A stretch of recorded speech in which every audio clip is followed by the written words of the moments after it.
Hello दोस्तों, ये हमारी हिस्ट्री की सेकंड क्लास है।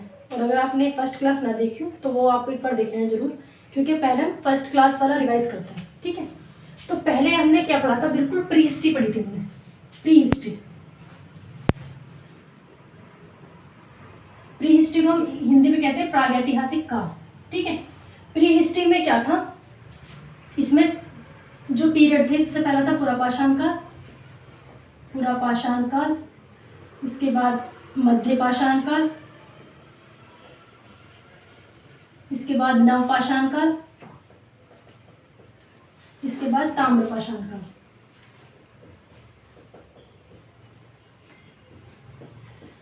ठीक है, अब इनका जो टाइम पीरियड है, टाइम पीरियड कह दो कि जो सबसे इंसान है सबसे ज़्यादा टाइम बिताया वो कहाँ बिताया? पुरापाषाण काल में। ये इसका टाइम पीरियड है 25 लाख टू 12,000 BC। BC का मतलब तो पता है ना, BC मतलब बिफोर क्राइस्ट। जो हम अब पढ़ रहे हैं अब है AD, अब जिस हम पीरियड में है AD, आफ्टर डेथ। ठीक है, बिफोर क्राइस्ट, जो बिफोर क्राइस्ट वो तो पता ही होगा सभी को। चलो ठीक है, इसके बाद ये वाला पीरियड था 12K से 12,000 से 5,000 तक। ठीक है, ये था 5,000 से 3,000 तक। और ये इसी का सब पार्ट मान लेते हैं, क्योंकि 3,000 के लास्ट में यहाँ पे तांबे मतलब कॉपर की खोज हो चुकी थी, इसलिए इसको ताम्रपाषाण काल कहते हैं। अब इसको रिवाइज करते हैं। पुरापाषाण काल में हमने क्या क्या पढ़ा था? इसमें था कि जो इसमें आदि मानव रहते थे, आदि मानव को क्या क्या बोला गया? खाद्य संग्राहक थे। खाद्य संग्राहक मतलब उनका मोटिव क्या होता था? खाना खाना, उसको स्टोर करके रखना। उसके बाद था, उसको क्या बोलेंगे हम? एक तो हो गया खाद्य संग्राहक, एक हो गया आखेटक। आखेट किसको बोलते हैं? शिकार को। तो शिकार करते थे, वो जानवरों को मार के खाते थे। आखेटक हो गया, खाद्य संग्राहक हो गया, और ये सब बोलेंगे हम आदि मानव को। और यहाँ पे सबसे मेन चीज़ की आग की खोज हो चुकी थी। आग की खोज, ठीक है, आग की खोज हो चुकी थी। मध्यपाषाण काल को हम माइक्रोलिथ बोलते हैं। और यहाँ पे इंसान ने छोटे छोटे औजार बनाने स्टार्ट कर दिए थे, पत्थरों की, नुकीले पत्थर की। इसको भाला टाइप होते हैं ना, उसको पीछे से फेंक के किसी पे मारा, किसी जानवर पे, वो मर गया। तो यहाँ पे क्या था? एक तो नुकीले हथियार बनने लगे थे, इसलिए इसको क्या बोला गया? माइक्रोलिथ। और दूसरा क्या था? यहाँ पे अंत्योष्टि प्रक्रिया स्टार्ट हो गई थी। अंत्योष्टि का मतलब क्या होता है? कि अंतिम संस्कार, जिसे हम पहले पढ़ चुके हैं। इसके बाद आता है नवपाषाण काल। नवपाषाण काल में यहाँ पे मानव ने स्थायी जीवन जीना स्टार्ट किया था। और स्थायी जीवन में सबसे पहले जो यहाँ पे कृषि स्टार्ट हुई थी, पशुपालन हुआ था मध्यपाषाण से, कृषि स्टार्ट हुई थी यहाँ से, नवपाषाण काल से। तो कृषि में सबसे इंपॉर्टेंट है मेहरगढ़। मेहरगढ़ है पाकिस्तान में, सुलेमान और तिरथर पहाड़ियों के बीच में। वहाँ पे मेहरगढ़ में सबसे पहले कृषि हुई थी किसकी? गेहूं की। ठीक है, और वहाँ वो सबसे लंबा पेड़ था जहाँ पे इंसान रहा, सबसे ज़्यादा स्थायी, सबसे लंबा पेड़ चला मेहरगढ़ का। फिर ये कहाँ पे क्या चीज़ें मिली वो सब बता दिया। नवपाषाण हो गया। फिर ताम्रपाषाण काल को, नवपाषाण को बोलेंगे मेगालिथ, ये है चिल्कोलिथ। यहाँ पे हो चुकी थी किसकी? कॉपर की, तांबे की खोज। ठीक है, ये सारे क्लियर हो गया। अब पुरापाषाण काल से रिलेटेड एक है भीमबेटका की गुफा। ये बहुत इंपॉर्टेंट है, बहुत बार एग्जाम में पूछा जा चुका है। भीमबेटका की गुफा है, भीमबेटका की गुफा।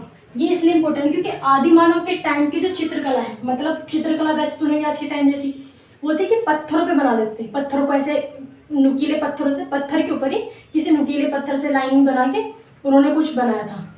तो वो भीमबेटका की गुफा के अंदर वो चीज़ मिली है देखने को। तो भीमबेटका की गुफा कहाँ पे है? मध्य प्रदेश में, मध्य प्रदेश के रायसेन में। ठीक है, और अगर पूछी जाए कि भीमबेटका की गुफा जो है वो कौन सी नदी घाटी मानती है, तो आप मध्य प्रदेश से सारी चीजें देख सकते हो। यहाँ पे मध्य प्रदेश में कौन सी? विंध्याचल पर्वत श्रेणी, विंध्याचल पर्वत श्रेणी, और भीमबेटका की गुफा जो है ये कहाँ पे है? मध्य प्रदेश के रायसेन में, विंध्याचल पर्वत श्रेणी के अंडर में आता है, उनके किनारे। पर्वत श्रेणी मतलब के माउंटेन रेंज। ठीक है, और अगर नदी की बात करूँ कि कौन सी नदी, तो विंध्याचल से तो वही निकलती, विंध्याचल सतपुड़ा के बीच में नर्मदा नदी घाटी, नर्मदा वैली। ठीक है, ये पॉइंट बहुत इंपॉर्टेंट है। और एक बात क्या थी, एक था जैसे हमने वो बताया था ना कि बिहार के चिरान से मिली है, और यूपी के दमदमा से, महादा से, कोल्डिवा से, लोहरादेव से। ये चारों जगह कहाँ पे है? यूपी में। तो यहाँ से क्या मिले हैं? आर्कियोलॉजिकल एविडेंस, मतलब पुरातात्विक साक्ष्य। तो एक जगह रह गई थी, वो है कश्मीर में, कश्मीर के बुर्ज होम। कश्मीर के बुर्ज होम, बुर्ज होम से क्या मिला है? गर्तावास। गर्तावास ये कहाँ है? बुर्ज होम कश्मीर में, ठीक है।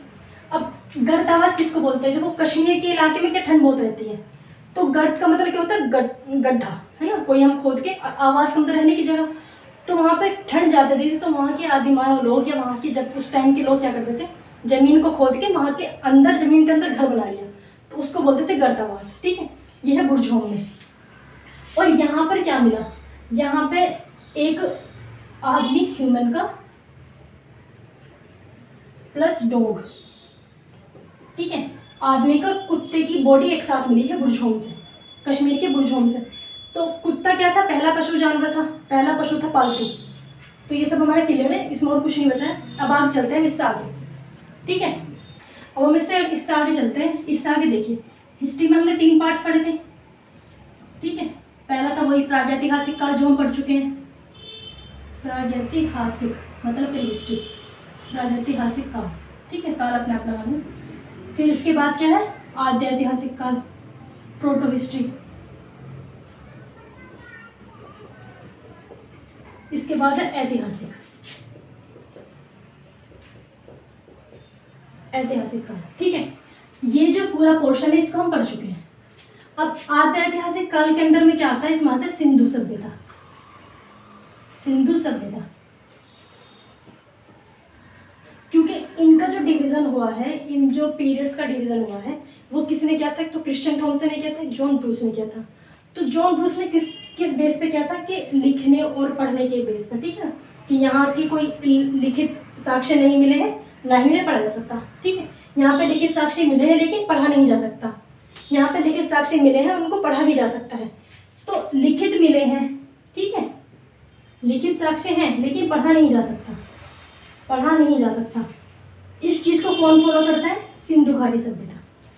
तो ये वाला पोर्शन आद्य ऐतिहासिक में आता है। तो अब हम ये वाला पोर्शन पढ़ेंगे। ऐतिहासिक में फिर वही है प्राचीन काल, मध्यकाल, आधुनिक काल, ठीक है, वो फिर पूरा लंबा प्रोसेस है, इसको पढ़ते हैं।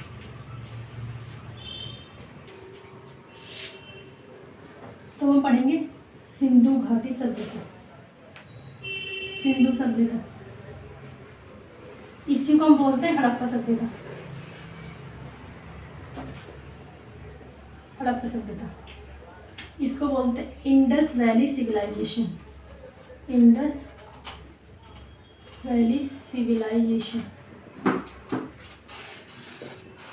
इंडस वैली सिविलाइजेशन, ठीक है। अब इसके सिंधु सभ्यता और हड़प्पा सभ्यता, इसके 2 नाम क्यों हैं? सिंधु सभ्यता इसको इसलिए कहते हैं क्योंकि ये जो सिंधु सभ्यता सिविलाइजेशन था, ये सिंधु नदी के आसपास था, सिंधु नदी के आसपास का पूरा एरिया, इसलिए सिंधु सभ्यता। हड़प्पा सभ्यता इसलिए कहते हैं क्योंकि हड़प्पा जो शहर था, हड़प्पा की जब इनकी खुदाई हुई इन सारे शहरों की, सबसे पहले खुदाई किसकी हुई थी? हड़प्पा की, इसलिए बोलते हैं हड़प्पा सभ्यता, ठीक है। अब इसको पढ़ते हैं। अब इसमें पहले तो हम देख लेते हैं इसके मेन पॉइंट्स, इसमें क्या था, सब कुछ कैसी चीज़ें थी।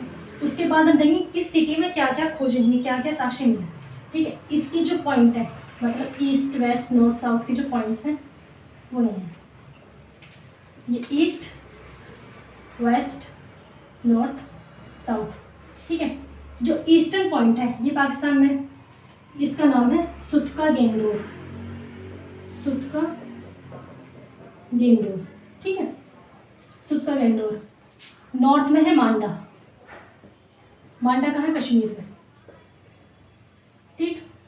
ईस्ट में है, ईस्ट में क्या है? यहाँ पर है आलमगीरपुर, आलमगीरपुर। साउथ में है दाइमाबाद, दाइमाबाद, ठीक है। ये पूरी जो इंडस वैली सिविलाइजेशन है उसके पॉइंट है, northern point, southern point, western, eastern. अब ये कौन कौन से नदी किनारे हैं? जो मांडा है, कश्मीर का मांडा, ये है चिनाब नदी के, चिनाब, ठीक। सुतका गेंगटोक है दाश्त नदी, ये है हिंडन नदी, इंडन नदी, और ये है प्रावर नदी। ठीक है, प्रावर नदी जो है ये जो हमारी गोदावरी नदी है, गोदावरी नदी की ट्रिब्यूटरी है, मतलब होती है ना एक छोटी छोटी बड़ी नदी से एक छोटी नदी निकल जाती है, उनको बोलते हैं ट्रिब्यूटरी। तो कभी कभी ऑप्शन में क्या होता है, ऑप्शन में आपको गोदावरी में मिल सकता है, गोदावरी। ठीक है, ये क्या है, इनके इन नदी के किनारे हैं सारी जो सिटीज़ हैं। दाइमाबाद है महाराष्ट्र में, ठीक, ये है पाकिस्तान में, और ये है यूपी में। ठीक है, ये कश्मीर में। अब देखो, अब ये जो हो गए इसके सारे पॉइंट्स हो गए, लेकिन जो आलमगीरपुर वाला जो एरिया है, आलमगीरपुर ईस्टर्न पॉइंट ज़्यादा ईस्ट की तरफ डेवलप नहीं है, तो ये इसको हम यहाँ ना करके इसको हम यहाँ कर लेते हैं। ठीक है, अगर अब हम इसके चारों पॉइंट्स को मिलाएंगे, तो इसको इससे मिलाया, इसको इससे मिलाया, ठीक है, इसको हम इससे मिलाया, इसको और इधर, इसको इससे मिलाया। ठीक है, तो ये पूरा का पूरा क्या चतुर्भुज नहीं बन रहा, तो इसको ना सीधा कर लेते हैं ऐसे। अब क्या बन गया, ट्राइंगल बन गया। तो इंडस वैली की जो शेप है वो है ट्राइंगल की। अगर से शेप याद देती हूँ, शेप क्या है, ट्राइंगल की। ठीक है, क्योंकि ईस्टर्न पॉइंट ज़्यादा डेवलप नहीं है। ये क्वेश्चन बहुत बार आ चुका है कि इसकी शेप, इधर समझ आ गया। अब आगे चलते हैं, ये शेप होगी, इसके देखते हैं हम। जो यहाँ की जो ये क्या थी, शहरी सभ्यता थी, शहरी सभ्यता, शहरी सभ्यता थी। ये पूरे वर्ल्ड की पहली शहरी सभ्यता है। ठीक है, अगर बात हो कि पहली सभ्यता कौन सी है वर्ल्ड की, तो है मेसोपोटामिया की सभ्यता। ठीक है, अगर हो कि शहरी सभ्यता कौन सी, तो है सिंधु सभ्यता। ठीक है, पहली शहरी सभ्यता थी। इन लोगों को जो सिंधु घाटी सभ्यता के लोग थे, इनको द्रविड़ लोग कहते थे, द्रविड़ या आर्य। ठीक है, द्रविड़ लोग शहरी सभ्यता थी। तो यहाँ की जो नालियाँ थी वो थी ईस्ट टू वेस्ट, ये थी नालियाँ ईस्ट टू वेस्ट की तरफ। सड़कें भी ईस्ट टू वेस्ट, और नाले, तो जब सड़कें हैं तो नालियाँ होंगी, तो यहाँ पर सड़कें, मेन सड़कें ईस्ट टू वेस्ट क्यों थी, क्योंकि जब हवा चलती है ना तो ईस्ट टू वेस्ट ज़्यादा चलती है, तो कूड़ा सारा इकट्ठा होकर एक साइड आ जाए। और जो वो थी, जो नालियाँ थी वो एक दूसरे को बिल्कुल समकोण पर काटती। समकोण कैसे होता है, ऐसे ऐसे, ये वाला समकोण, ये समकोण, ये समकोण। ठीक है, ऐसे काटती थी, जिससे कि कहीं भी क्या कूड़ा ना रुके। तो इनका ना प्रॉपर एक तरह से बिल्कुल शहर की तरह सब चीज़ें होती है ना, बिल्कुल एक ढंग से बनाई गई थी कि कहाँ पे क्या चीज़ होनी चाहिए, नाले कैसी, घर कैसी। और ज़्यादातर जो जितने भी घर थे सिटी में, उनके चारों तरफ क्या होता था, दुर्ग होता था, दुर्ग। ठीक है, जैसे ये एक शहर हो गया ऐसे बसा हुआ है, तो इसके चारों तरफ क्या हो जाएगा, चारों तरफ एक बाउंड्री हो जाएगी बहुत बड़ी बड़ी, जिसको प्रोटेक्शन देगी और बाहर के आने जाने से भी इसकी रक्षा करेगी। तो इस चारों तरफ की बड़ी सी बाउंड्री क्या बोलते हैं, दुर्ग बोलते हैं।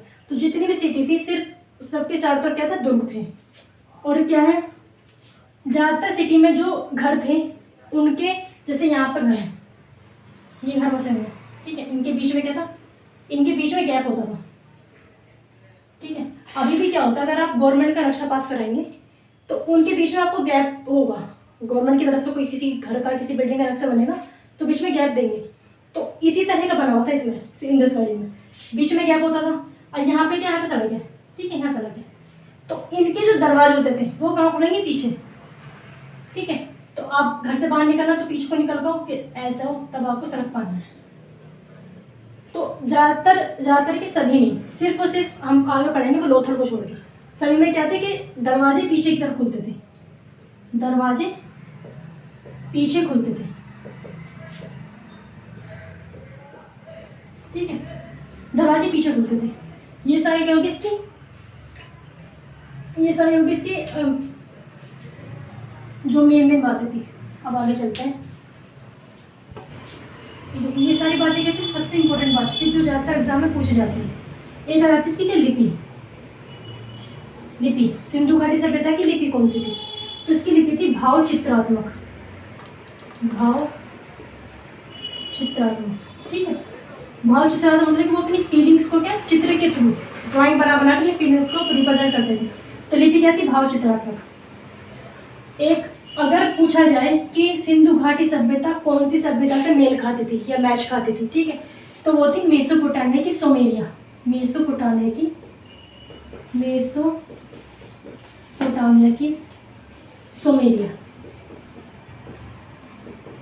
सुमेरिया। ठीक है, क्योंकि मेसोपोटामिया सभ्यता जो थी उसके 4 पार्ट्स थे, सुमेरिया, असीरिया, बेबीलोन और कार्टियस। ठीक है, तो जो सुमेरिया थी, सुमेरिया की क्या थी, शहरी सभ्यता थी, शहरी थी, तो सिंधु घाटी सभ्यता भी शहरी है, तो सेम मैच हो गया। लेकिन इसके जो और पार्ट्स हैं, बेबीलोन हो गया, बेबीलोन, ठीक है, असीरिया और एक कार्टियस, ये सारे कहते थे ग्रामीण सभ्यता, ग्रामीण सभ्यता। इसमें सिर्फ और सिर्फ सुमेरिया का जो पार्ट था, मेसोपोटामिया के ईस्टर्न पार्ट था, सुमेरिया का जो पार्ट था वही से शहरी सभ्यता थी, इसलिए सिंधु घाटी सभ्यता से मैच खाती थी। ठीक है, अब आगे चलते हैं। इसमें क्या है, इसका पीरियड देखते हैं। इंडस वैली सिविलाइजेशन का पीरियड जो था वो था 2500 से 1750 BC। ठीक है, ये पीरियड भी पूछा जाता है, 2500 से 1750 BC। इससे पहले हमने जो वो पढ़ा था, प्रीहिस्ट्री पढ़ा था, प्रागैतिहासिक काल, उसमें लास्ट था नवपाषाण काल। ठीक है, नवपाषाण काल खत्म कब हुआ था, 3000 BC में। तो बीच का क्या 500 साल, वो 3000 BC में खत्म हुआ था। ठीक है, 2500 BC में स्टार्ट हुआ, तो बीच का 500 साल का जो गैप है, 500 साल का जो गैप है, इसको बोलते हैं ट्रांजिशन पीरियड। क्योंकि क्या होता है, जब एक कोई भी सिविलाइजेशन है, कोई सभ्यता है, अगर वो बिल्कुल कम्प्लीटली खत्म हो रही है, उसके बाद फिर दूसरी जनरेशन है, दूसरी सभ्यता आ रही है, तो एक ट्रांजिशन पीरियड चला जाता है। ठीक है, तो उसको डेवलप होने में बहुत टाइम लगता है। तो ये क्या होगा, ट्रांजिशन पीरियड था 500 साल का। 2500 से स्टार्ट होती है सिंधु सभ्यता। आप करते देखते हैं कि इसकी खुदाई जो हुई थी, खुदाई कैसे स्टार्ट हुई थी। इसमें एक तो थे जॉन मेसर, ठीक है, जॉन मेसर, उसके बाद कनिंगम, जॉन मार्शल और उसके बाद दयाराम साहनी। ये 4 लोग थे जिन्होंने इसकी खुदाई स्टार्ट करवाई इन सब के एफर्ट से। ठीक है, जॉन मेसर ने क्या किया, जॉन मेसर ने आप कह सकते हैं, मेसर से आ सकते हैं मैसेज। ठीक है, इन्होंने क्या किया, इन्होंने मैसेज दिया। ठीक है, इन्होंने क्या किया, इन्होंने इसका निरीक्षण किया। ठीक है, जॉन मार्शल ने क्या किया, ऑर्डर दिए। उस टाइम के गवर्नर टाइप कुछ थे जॉन मार्शल, इन्होंने ऑर्डर दिया। इन्होंने खुदाई स्टार्ट की, खुदाई शुरू की। ठीक है, इन्होंने खुदाई शुरू किया, इसको समझ लेते हैं। जॉन मेसन ने मैसेज दिया, इसका मतलब क्या है कि वो जब उस एरिया पे पहुंचे, उन्हें लगा कि यहाँ पे कुछ है, तो इन्होंने बताया कि यहाँ के अंदर कुछ है, कोई बड़ी चीज़ है, यहाँ की आप खुदाई करो। तो इन्होंने क्या, इन्होंने मैसेज दिया। कनिंगम ने फिर वो एरिया पूरा देखा, कितना बड़ा एरिया, कहाँ कहाँ खुदाई हुई। तो उन्होंने क्या, इन्होंने निरीक्षण किया। तो पूरा का पूरा एरिया जो था वो था 13 लाख स्क्वायर किलोमीटर। ठीक है, इसका पूरा एरिया, ये एरिया भी पूछा जाता है, इंडस वैली का एरिया कितना है, 13 lakh square kilometre. John Marshall ने फिर खुदाई के ऑर्डर दिए कि हाँ ठीक है, यहाँ पे खुदाई स्टार्ट कर दी। खुदाई स्टार्ट किसने करी, दयाराम साहनी ने। तो दयाराम साहनी ने सबसे पहले खुदाई किसी करवाई थी, हड़प्पा की 1921 में। ठीक है, ये बहुत आता है कि हड़प्पा की जो सन है, मतलब दयाराम साहनी कब स्टार्ट करवाई, खुदाई कब करवाई, 1921 से। तो ये पूरा क्लियर है। अब हम पढ़ते हैं कि कहाँ, जब खुदाई होने के बाद कौन सी जगह से हमको क्या मिला। जितने भी पाकिस्तान के एरिया हैं, ठीक है, जितने भी पाकिस्तान के एरिया, पाकिस्तान से पहले खुदाई किसकी थी, हड़प्पा की खुदाई हुई थी सबसे पहले। अब खुदाई करवाई किसने थी, खुदाई करवाई थी दयाराम साहनी ने। दयाराम साहनी ने खुदाई करवाई कौन से सन में, 1921 में। अब ये जो हड़प्पा है, ये है कहाँ पे, ये है पाकिस्तान के माउंट गोमरी जिले में। माउंट गोमरी, ये कहाँ है, माउंट गोमरी जिले में। ठीक है, अब ये कौन सी नदी किनारा है, तो ये है रावी नदी किनारे, रावी नदी। ये तीनों बातें इंपॉर्टेंट है, कौन सी सन में, किसने कराया, कहाँ पे, कौन से जिले में है, कहाँ पे है, कौन सी नदी किनारे। ठीक है, अब देखते हैं कि इसमें मिला क्या क्या। अब इससे मिला क्या क्या हम करते हैं। यहाँ पे सबसे पहले यहाँ पे है एक तो है श्रमिक आवास, उसके बाद अन्नागार। ठीक, उसके बाद मातृ देवी की मूर्ति, ये बहुत, मातृ देवी की मूर्ति बहुत आती है। ठीक है, मातृ देवी की मूर्ति। और ये जो है ना कि इस जो इंडस वैली के लोग थे, उनके मोरों पर क्या थी, पशुपति शिव की मूर्ति थी। ठीक है, तो पशुपति शिव की पूजा करते थे। किसकी? पशुपति शिव की। पशुपति शिव को मानते थे। ठीक है, और ये लोग क्या थे, युद्ध से परिचित नहीं थे, युद्ध को नहीं जानते थे, युद्ध नहीं जानते थे, तलवार नहीं जानते थे, और ये लोहे से परिचित नहीं थे। ये तो सारे जो क्वेश्चन है, इस क्वेश्चन आए हुए हैं क्योंकि वैदिक में इसका अपोजिट है, वो युद्ध से परिचित थे, तलवार जानते थे, लोहे की खोज वहाँ हो चुकी थी। तो इसके कंपैरिजन की वजह से ये क्वेश्चन आते हैं। पशुपति शिव हो गया। माता देवी की मूर्ति मिली यहाँ से, एक मिला यहाँ से लकड़ी की ओखली, लकड़ी की ओखली, लकड़ी की ओखली। एक है RS-37 कब्रिस्तान, कब्रिस्तान, RS-37 कब्रिस्तान। और क्या मिला यहाँ पे? हाथी का कंकाल, हाथी का कंकाल। और क्या मिला यहाँ पे? चांद, उसका हाथी का कंकाल हो गया। और क्या मिला यहाँ से? लकड़ी का ताबूत, लकड़ी का ताबूत, लकड़ी का ताबूत हो गया। और है चांदी के साक्ष्य, चांदी के साक्ष्य,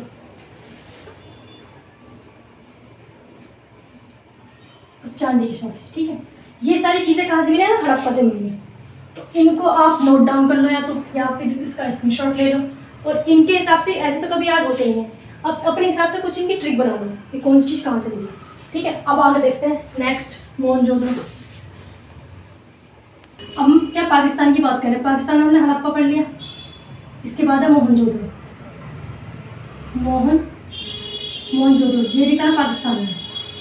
मोहनजोदड़ो से बहुत सारी चीज़ें मिली क्योंकि मोहनजोदड़ो क्या था? हड़प्पा सभ्यता का सबसे बड़ा शहर था, सिटी ना कि जगह, जगह थी धोलावीरा। मोहनजोदड़ो सबसे बड़ा क्या था? शहर था। एक तो ये सबसे बड़ा शहर था, सबसे बड़ा शहर। ठीक है, मोहनजोदड़ो का मीनिंग क्या होता है? मृतकों का टीला, ये आपने पढ़ा भी होगा, मृतकों का टीला। मोहनजोदड़ो का मीनिंग होता है मृतकों का टीला, क्योंकि यहाँ पे मृतकों का टीला मिला, इसलिए इसका नाम भी ये रख दिया, मृतकों का टीला, इसका मीनिंग होता है। और यहाँ से क्या क्या चीज़ें मिली, यहाँ से देखो, एक तो मिला यहाँ पे पुरोहित आवास, पुरोहित आवास। अच्छा, इससे पहले ये तो देख लेते हैं कौन सी नदी किनारे क्या है। ये मोहनजोदड़ो है, यहाँ पे लिख देती हूँ इसको। नदी है सिंधु नदी किनारे, सिंधु नदी। ठीक है, खोज किसने की? खोज की राखाल दास बनर्जी ने, राखाल दास बनर्जी। खोज क्यों रहा? इसकी क्या कह लो? खुदाई। ठीक है, राखाल दास बनर्जी ने इसकी खोज की, उसी की थी दयाराम साहनी ने, दयाराम साहनी ने। इसकी खुदाई किसने की थी? राखाल दास बनर्जी ने। और हड़प्पा किसने की थी? उसने, क्या नाम था उनका? राखाल दास बनर्जी, दयाराम साहनी। ठीक है, 1921 में, 1922 में। नदी होगी सिंधु नदी। और ये कहाँ? ये लरकाना जिला, लरकाना जिला, लरकाना जिले में है मोहनजोदड़ो। ठीक है, अब देखते हैं यहाँ पे मिला क्या क्या। एक तो ये पुरोहित आवास, पुरोहित आवास। इसके बाद है स्नानागार, स्नानागार। ठीक, इसके बाद है कपास, कपास या फिर सूती वस्त्र। सूती वस्त्र कपास के बनते हैं, सूती वस्त्र, क्योंकि यहाँ पर कपास की खेती हो चुकी थी सिंधु सभ्यता में। सूती वस्त्र, अन्नागार, अन्नागार। और कुआं, कुएं के बाद है चौड़ी सड़क, चौड़ी सड़क। चौड़ी सड़क के बाद सभागार, सभागार। ठीक है, सभागार के बाद पशुपति शिव, पशुपति शिव की मूर्ति। ठीक है, पशुपति शिव की मूर्ति। इसके बाद है क्या? सभागार, सभागारों के पशुपति शिव। एक है नर्तकी की मूर्ति, नर्तकी की मूर्ति। ये किसकी बनी थी? कांसे की। ठीक है, कांसे की, क्योंकि यहाँ पे किसकी खोज हो चुकी थी? कांसे की। कांसे क्या होता है? ब्रोंज, जिसका ब्रोंज, ब्रोंज मेडल मिलता है ना, ब्रोंज बोलते हो। कांसे की मूर्ति, इसी इसको कांसा युग या फिर ब्रोंज एज भी कहते हैं सिंधु सभ्यता को। तो ये सारी चीज़ें क्या थी? मोहनजोदड़ो में। आप इसको या तो अपनी तरफ से कोई ट्रिक बनाओ, या फिर इसको कह सकते हैं कि हम, अगर मैं अपनी तरफ से बताऊं कि मैंने तो ऐसे याद किया था कि एक पंडित जी हैं। ठीक है, पंडित जी को पुरोहित आवास में रहेंगे वो, तो पंडित जी को तैयार कर रहे हैं, ठीक है।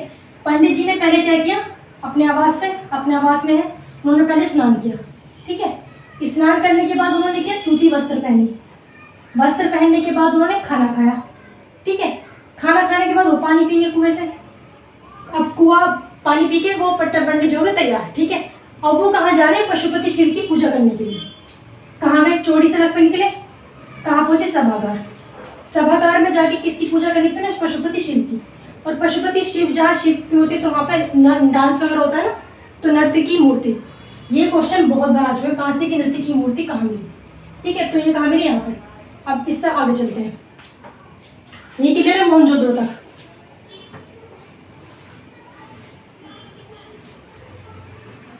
ठीक है। अब पाकिस्तान में एक जगह है चनहुदड़ो, ठीक है। चनहुदड़ो की खुदाई किसने की थी, गोपाल मजूमदार ने,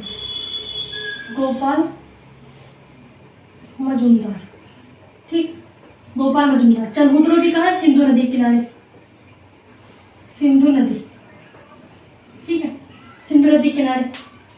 अब चनहुदड़ो में जितनी भी चीज़ें मिली हैं उनको आप कह सकते हैं कि फीमेल से रिलेटेड। जैसे कि यहाँ पे क्या मिला, मेकअप का सामान मिला है, मेकअप का सामान, और क्या है यहाँ पे, शीशा, मेकअप तो शीशा देख के होगा। और क्या मिला, अलंकृत ईंट पूछा गया है। अलंकृत ईंट का मतलब क्या होता है कि ईंटों पे डिज़ाइन बने हुए, ठीक है, डिज़ाइनदार ईंटें। अलंकृत ईंटों भी।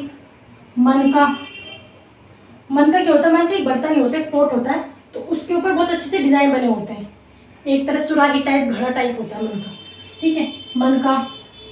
और क्या हो गया यहाँ पे, एक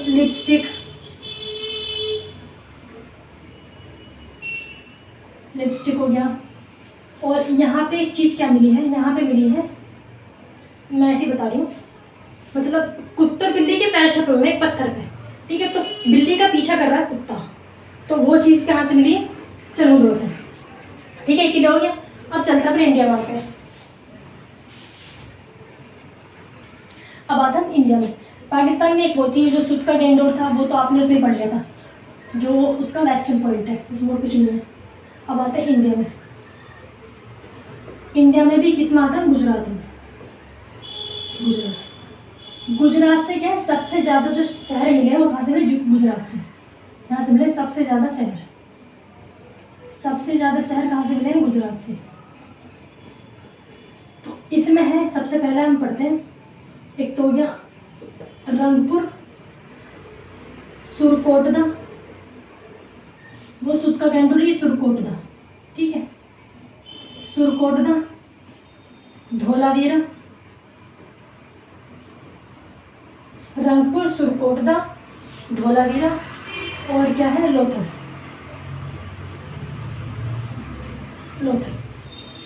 ठीक है। अब इन सारों में ये जो मिले तो बहुत सारे हैं, लेकिन इंपॉर्टेंट है ये चारों। रंगपुर से क्यों इंपॉर्टेंट, क्योंकि रंगपुर से क्या मिली, धान की भूसी, रंगपुर से धान की भूसी। और रंगपुर कहाँ था, सुखभादर नदी के किनारे,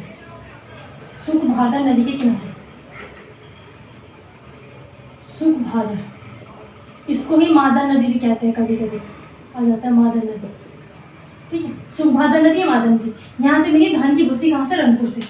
और धान की कभी तो सकता है कि धान की भूसी कहाँ से मिली, मतलब डायरेक्टली चावल भी दे सकते हैं, ठीक है, धान चावल को बोलते हैं ना कि चावल के साक्षी कहाँ से मिली, कहाँ से, रंगपुर से। सुरकोटदा से मिले हैं हमें एक तो घोड़े के अवशेष,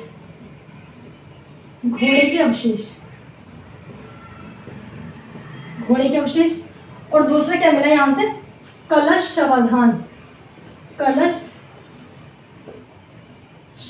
ठीक है।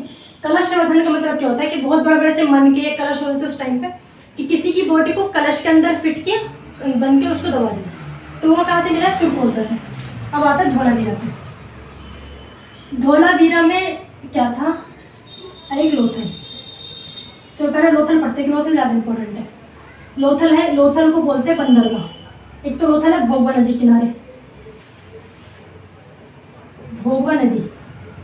ठीक है, लोथल है भोगवा नदी किनारे, और इसको बोलते हैं बंदरगाह, मोस्ट मोस्ट मोस्ट इम्पोर्टेंट है लोथल, क्योंकि लोथल क्या था, गुजरात का कोस्टल एरिया में कितनी जगह था ये, तो यहाँ पे क्या था, बंदरगाह था सबसे बड़ा इसका, एक तो बंदरगाह था। और यहाँ पे मिला क्या क्या, यहाँ पे मिली है तो फारसी मोहरे, फारसी मोहरे, ठीक है, इस पर हम लिखते हैं फारसी मोहरे, हाँ शायद लिखेंगे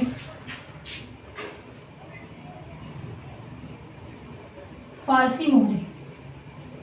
और दूसरा क्या था, देखो ये क्या था, व्यापारिक केंद्र था, वहाँ पे फारसी मोहरे मिले तो मतलब वहाँ पे दूर तक, अगले दूर देशों तक भी व्यापार होता था। और इसमें क्या था कि सारे, मैंने बताया था पहले कि सारे जितने भी जगह थे उनके दरवाजे थे घर के पीछे खुलते थे, लेकिन ये व्यापार का था। अब मान लो कोई सामान आ रहा है, तो अगर सामान घर से बाहर आना है तो इतनी दूर से घूम के आप जाओगे, तो इसलिए यहाँ पे क्या था कि दरवाजे सीधे सड़क पर खुलते थे, दरवाजे सीधे खुलते थे, दरवाजे सीधे खुलते थे, ठीक है। और एक यहाँ पे क्या मिला है, यहाँ पे मिला है हाथी का दांत, हाथी का दांत। और एक क्या है, हाथी का दांत, हाथी का कंकाल कहाँ से मिला था, हड़प्पा से। हाथी बात क्या है, लोथल में, लोथल में हर तरह के सावधान मिले। सावधान का मतलब अंतिम संस्कार, कोई जला रहा है, कोई किस तरह से दबा रहा है, कोई किस तरह से दबा रहा है। जैसे यहाँ पे कलश सावधान था, तो यहाँ पे एक तो था पैर में भी जुगल सावधान, जिससे हमको पता चलता है कि सती प्रथा भी थी, क्योंकि पैर में तो सती प्रथा में दफनाते थे, जलाते थे। और यहाँ पे कलश सावधान भी, किसी को जला रहे हैं, किसी को दफना, तो हर तरह का अंतिम संस्कार कहाँ था, लोथल में। क्यों, क्योंकि व्यापारिक जगह थी, तो वहाँ पे बाहर के हर तरह के लोग रहते थे, ठीक है। अब आता है क्या, धोलावीरा। धोलावीरा, धोलावीरा था घग्गर नदी पे, घग्गर नदी पे। धोलावीरा में कुछ नहीं, एक तो धोलावीरा था, इसमें जो वे थी नालियाँ थी, ये था अव्यवस्थित शहर, और यहाँ ये 3 पार्ट से डिवाइड था, 3 पार्ट्स में डिवाइड,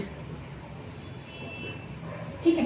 कि एक ये वाला पार्ट हो गया, ये वाला पार्ट है, ये वाला पार्ट है, ऊपर नीचे। क्योंकि पहले होता था कि कहीं का आपने देखो, कहीं का खेड़ा पलट गया, कि कहीं की जगह ऊंची होगी, कहीं की नीचे होगी। तो ये जो जगह थी धोलावीरा 3 पार्ट्स में डिवाइड थी, और ये घग्गर नदी किनारे, और इसके बारे में कुछ नहीं है, ठीक है। अब चलते हैं, ये तो के सारे गुजरात के, अब और स्टेट के देखते हैं।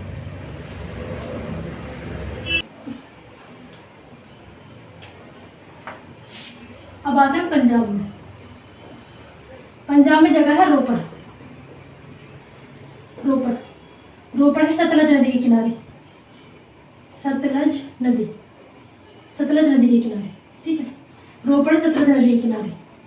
और इसके बाद है, पंजाब के बाद कौन सा आता है, कोई भी लेता है, हरियाणा। हरियाणा, हरियाणा में 2 जगह है, एक तो ये बनवाली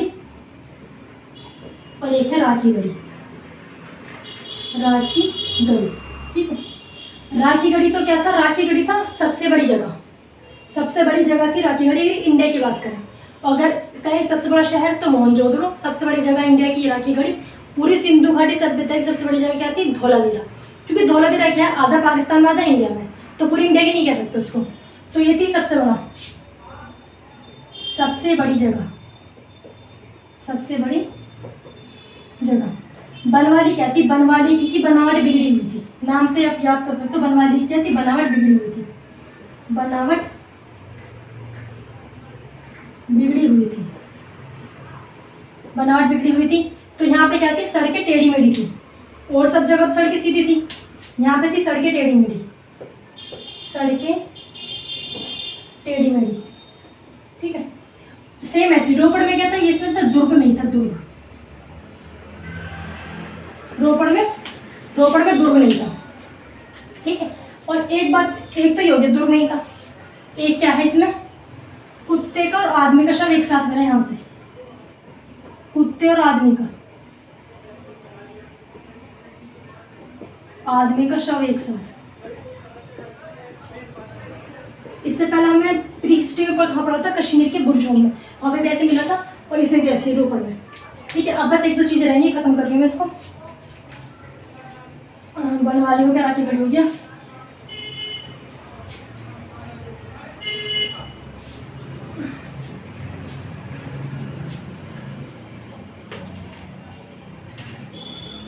अब तो खत्म है।